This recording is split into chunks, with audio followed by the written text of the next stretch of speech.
ناظرین، یہ واقعہ ہے 532 ہجری کا کہ اس وقت نجم الدین ایوب قلعہ تکریت کا حاکم تھا۔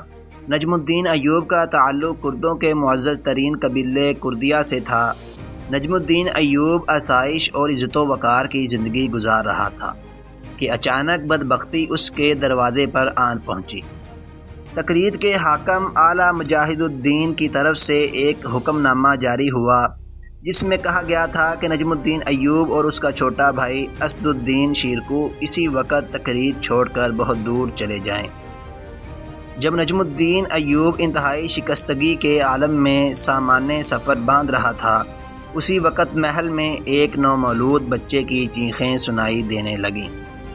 دنیا میں آنے والا یہ بچہ تکریت کے معزول حاکم نجم الدین ایوب کا فرزند تھا۔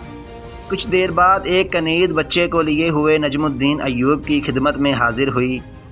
پہلے اس نے انتہائی پرجوش لہجے میں بیٹے کی پیدائش پر باپ کو مبارکباد دی، پھر آداب و احترام کے ساتھ عرض کرنے لگی، امیر محترم، چھوٹے امیر کے کانوں میں اذان دے کر ان کا نام تجویز کر دیجیے۔ کنیز کی بات سن کر نجم الدین ایوب غضبناک ہو گیا اور چیخ کر بولا، میرے سامنے سے لے جاؤ اس منحوس کو، میں اس کی شکل بھی دیکھنا نہیں چاہتا۔ یہ بچہ فاتح اعظم صلاح الدین ایوبی تھا جسے اس کا باپ منحوس سمجھتا تھا۔ نجم الدین ایوب کی کنیز بچے کو لیے ہوئے اس کی ماں کے پاس پہنچی۔ کنیز کا چہرہ بجھا بجھا تھا۔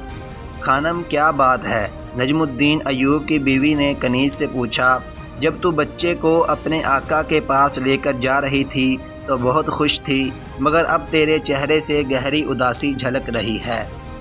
کنیز خانم نے بچے کو اپنی مالکہ کے پہلو میں لٹایا اور اداس لہجے میں کہنے لگی، آقا اپنے بچے کی پیدائش سے خوش نہیں ہے۔